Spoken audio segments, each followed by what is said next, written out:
नमस्कार दोस्तों, passion gardening में आपका बहुत बहुत स्वागत है। दोस्तों ये देखिए रजनीगंधा का फ्लावर कितना सुंदर लग रहा है।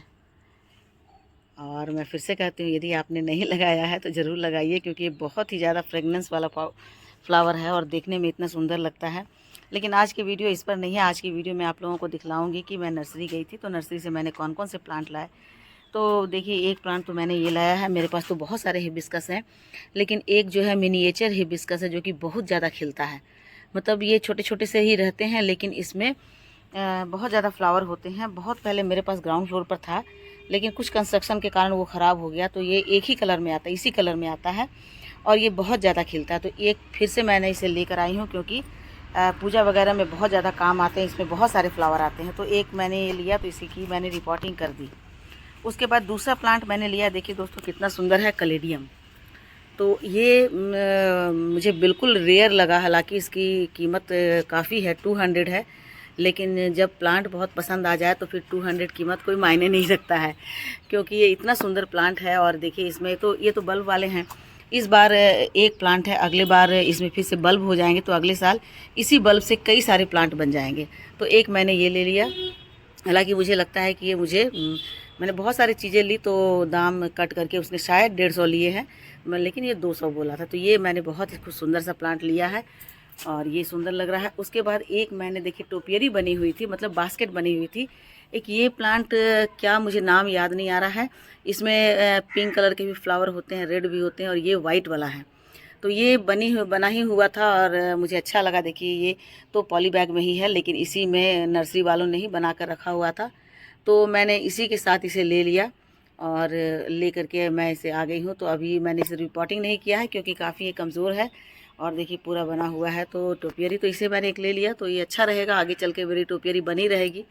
ये देखिए इसमें बांस में लगा करके, एक डंडे में लगा करके इसे टोपियरी मतलब बना दिया है, बास्केट बना दिया है। तो मैं इसे एक लेकर के आई हूँ। और ये मुझे बोला तो था 60 रुपीज़, लेकिन लगता है कि मुझे 40 या 50 रुपीज़ का लिया है।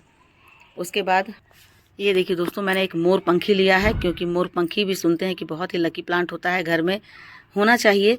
तो मेरे पास नहीं था, तो कल मैंने इसे लिया है और ये मुझे लगता है कि 80 रुपीज़ में दिया है। 80 रुपीज़ ये पॉली बैग में, बड़े से पॉली बैग में लगा हुआ है। तो ये मैं लेकर के आई हूँ और काफ़ी अच्छा लगता है, सुंदर लगता है मोरपंखी भी। तो मतलब वैरायटी के प्लांट होने चाहिए। एक ही तरह के बहुत सारे प्लांट लेने से अच्छा है कि तरह तरह के प्लांट हो। तो ये भी मैंने लिया है। आज मैं इसकी रिपोर्टिंग कर दे रही हूँ। तो देखिए रिपोर्टिंग के लिए मैंने जो गमला तैयार किया है वो ये गमला है। इस गमले में कुछ मैंने सॉन्ग ऑफ इंडिया की कटिंग लगाई थी, तो वो कटिंग काफ़ी अच्छी चल गई थी। तो इसे मैंने छोटे से गमले में रिपोर्ट कर दिया। इसमें ये 3 कटिंग लगे हुए थे, तो तीनों को मैंने एक साथ ही जोड़ करके लगा दिया है। अब जब बड़े होंगे तो काफ़ी घने हो जाएंगे और देखने में बहुत ही सुंदर लगेंगे। तो इनको बुशी बनाने के लिए मुझे और कोई मतलब काम नहीं करना पड़ेगा। ये अपने आप से बुशी होंगे, क्योंकि 3-3 इसमें लगे हुए हैं। और ये जो गमला खाली हो गया, तो इस गमले में मैं इसे मयूरपंखी को मैं रिपोर्ट करूँगी। तो ये देखिए इसकी मिट्टी पहले से ही बहुत अच्छी बनी हुई है, क्योंकि इसमें मैंने लगाए हुए थे कटिंग। तो कटिंग वाली जो मिट्टी होती है वो बहुत ही ज़्यादा पोरस होती है और बहुत अच्छी होती है। इसमें सारे न्यूट्रिएंट्स भी डले हुए हैं। तो बहुत ज़्यादा न्यूट्रिएंट्स मैं अभी नहीं डालूँगी, क्योंकि अभी तो मैं इसे रिपोर्ट कर रही हूँ। रिपोर्ट करते समय बहुत ज़्यादा यदि हम उसमें फर्टिलाइज़र डाल देते हैं तो फिर वो उसके मरने के चांस ज़्यादा हो जाते हैं, क्योंकि एक तो वो बिल्कुल नए इन्वायरमेंट में आकर के लग रहा है। तो नए इन्वायरमेंट में आया है तो हमें उसे थोड़ा सा एडजस्ट होने का तो चांस देना चाहिए। यदि ऐसे में यदि बहुत सारा हम इसमें फर्टिलाइज़र डाल देते हैं तो फिर उसके मरने के चांस ज़्यादा हो जाते हैं। और इसीलिए ऐसा होता है कि कई सारे लोगों की रिपोर्टिंग के बाद 10 से 15 दिन के बाद प्लांट मर जाते हैं, क्योंकि लगाने समय लोगों को ये लगता है कि बहुत सारा इसमें फर्टिलाइज़र डाल देंगे तो बहुत अच्छे से वो ग्रो करेगा। लेकिन एक तो नया इन्वायरमेंट मिलता है, और ऐसे इन्वायरमेंट में यदि ढेर सारा खाना उसे दे दिया जाएगा तो बस समझिए कि उसके लिए एक अनपच वाली बात हो जाती है।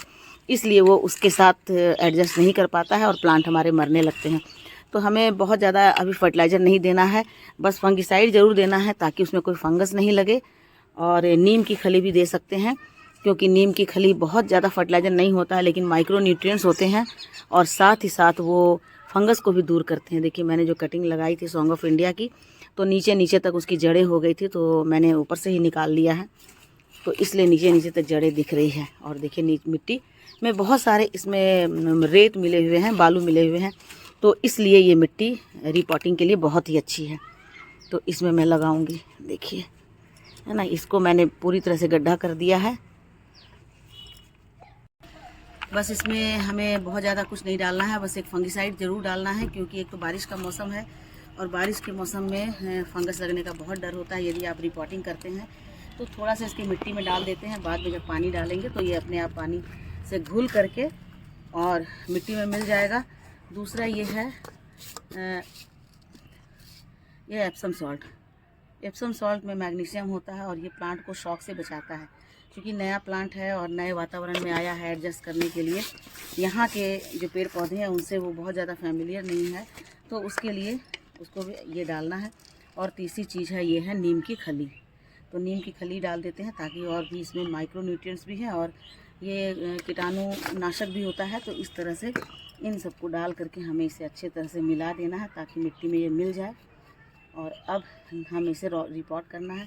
तो ये देखिए दोस्तों, ये चिकनी मिट्टी में लगा हुआ है, तो और ये कितनी सारी इसकी जड़ें हैं। तो हम जड़ों को नहीं छेड़ेंगे क्योंकि बरसात का दिन है, तो हम इसको ज्यों का त्यों ऐसे ही लगा देंगे इस तरह से। और ऊपर की मिट्टी हम इसे थोड़ा सा हटा देंगे, क्योंकि ऊपर की मिट्टी में बहुत ज़्यादा जड़ नहीं होती है, तो ऊपर से हम हटा देते हैं। तो मिट्टी जब ऊपर की मिट्टी इनके जड़ों तक चली जाएगी तो अच्छे से वो एडजस्ट कर जाएंगे। यदि आपको ये लगता है कि इनकी मिट्टी बहुत ज़्यादा चिकनी है तो आप इन्हें पानी में डाल दें, और पानी में डाल देने के बाद क्या होगा कि मिट्टी जो है पूरी घुल जाएगी, तो जड़ को बहुत ज़्यादा नुकसान भी नहीं पड़ेगा होगा, और जो इनकी चिकनी मिट्टी है वो हट जाएगी।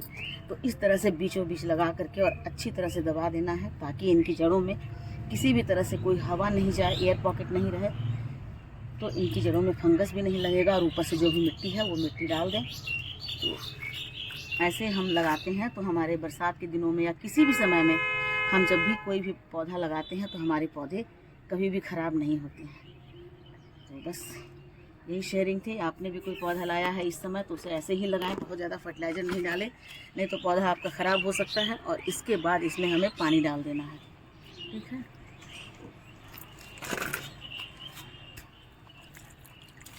क्योंकि हमने जो फंगिसाइड डाला है वो धीरे धीरे पानी के साथ मिट्टी में चला जाएगा, तो कोई भी फंगस नहीं लगेगा। ठीक है दोस्तों, थैंक यू।